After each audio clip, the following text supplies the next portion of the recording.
السلام عليكم ورحمة الله وبركاته. يا رب تكونوا بخير دايما وفي أحسن حال. معاكم محمد عادل من قناة استوديو المواهب. إن شاء الله النهاردة هنتكلم عن أهم النصايح للمبتدئين في الهندسة الصوتية، وأكتر الأسئلة اللي اتسألت لي كتير: إيه أفضل برنامج للهندسة الصوتية؟ إعجاب بالفيديو والاشتراك في القناة تشجيعا لنا لنستمر بنشر المزيد إن شاء الله.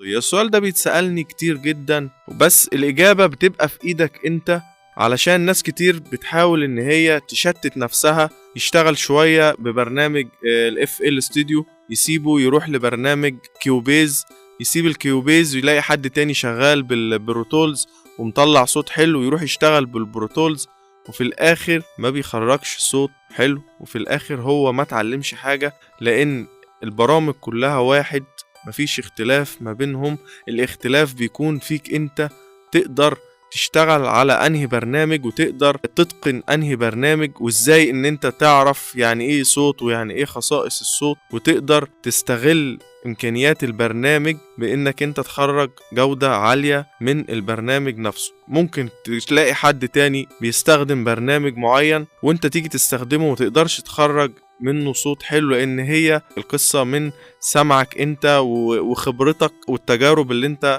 اتعلمتها، والموضوع مش سهل. القصة انك انت لازم تتقن البرنامج كويس، والاول كمان تعرف يعني ايه صوت. القصة مش قصة برنامج ايه، اي برنامج هتحفظه كويس وتقدر تشتغل بيه هتقدر تخرج منه جودة عالية. فنصيحتي انك تستمر على برنامج واحد، ما تشتتش نفسك، وكل البرامج هي واحد مش هتختلف كتير. ممكن تستغل امكانيات البرنامج سواء كان بروتولز او كيوبيز او اسيد برو او مثلا FL Studio. طبعا FL Studio ممكن يكون اقوى في التوزيع الموسيقي، بس ممكن تعمل عليه هندسة صوتية مفيش اي مشكلة وتخرج منه صوت بجودة عالية. تاني حاجة ممكن نتكلم فيها، الناس ممكن تسأل ايه افضل البلاجن او الفلاتر للهندسة الصوتية. ممكن تشتغل بالبلاجن او الفلاتر اللي موجودة جوه البرنامج اللي انت هتشتغل بيه وتخرج بيها صوت بجودة عالية لو انت شاطر في البرنامج.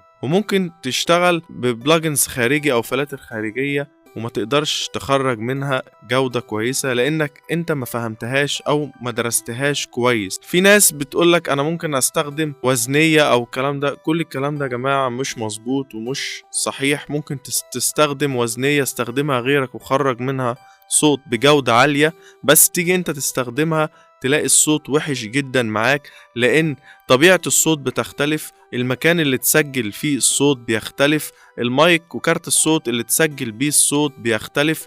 كل الحاجات دي ما بتبقاش ثابتة، لازم انت اللي بتسمع وبتحدد بسمعك، وتكون معاك مونيتور كويسة او سماعات هيدفون مونيتور برضو تكون كويسة علشان تقدر تسمع بيها كويس. ممكن تستخدم، لو حابب انصحك بمجموعة فلاتر الويفز ممتازة جدا جدا جدا، بس برضو نصيحتي انك تحفظ البلاجن ده بيشتغل ازاي، او الزراير اللي موجودة فيه دي كل زرار بيعمل ايه، مش مسألة ترفع ده شوية وتوطي ده شوية، لازم تفهم كويس جدا الفلتر ده بيشتغل ازاي وبيأثر في الصوت ازاي.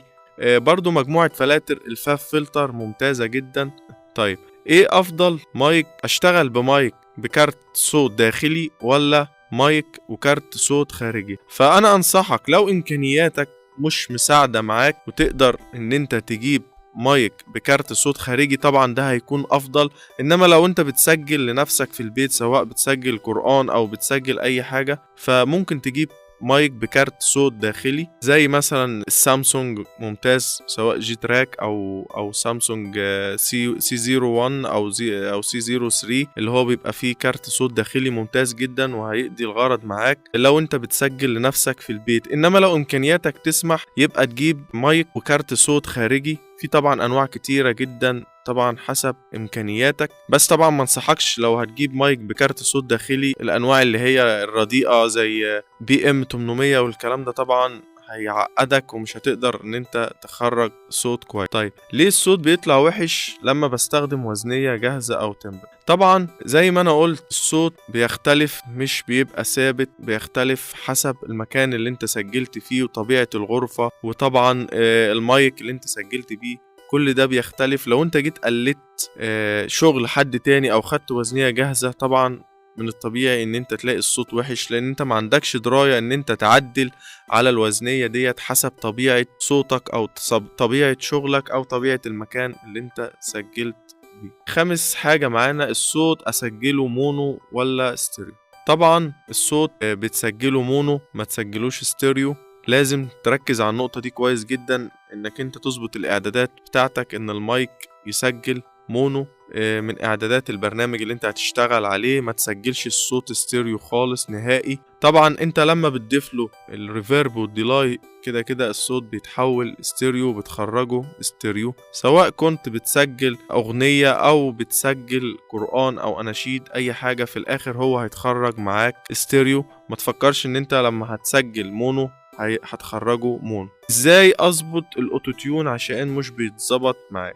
الاوتوتيون يا جماعة بيعدل على النوتات بتاعة الصوت. يعني انت لو بتغني صح، طبعا ما يبقاش واحد بيغني غلط او ما بيعرفش يغني وعايز الاوتوتيون يحسن له صوته، ده بالعكس هيبوظه لك خالص. الاوتوتيون ما هو الا تصليح لبعض النوتات، لان الصوت مش بيبقى مظبوط 100% الا طبعا الناس المحترفة. طبيعي الاوتوتيون يعدل بنسبة بسيطة جدا على النوتات الصوت، بيكون الصوت اصلا يعني انت بتقرأ صح من مقام صح، وبتظبط الاوتوتيون على نفس المقام وما بتعليش السرعة بتاعته، فما بيبقاش ظاهر نهائي، هو بيعدل بس بعض النوتات البسيطة. الريفيرب والديلاي بيضافوا مباشر على الصوت ولا ارسال؟ الريفيرب والديلاي بيضافوا ارسال على الصوت، وبترسل النسبة اللي انت بتحتاجها. ليه الصوت اثناء التسجيل بيتسمع متأخر؟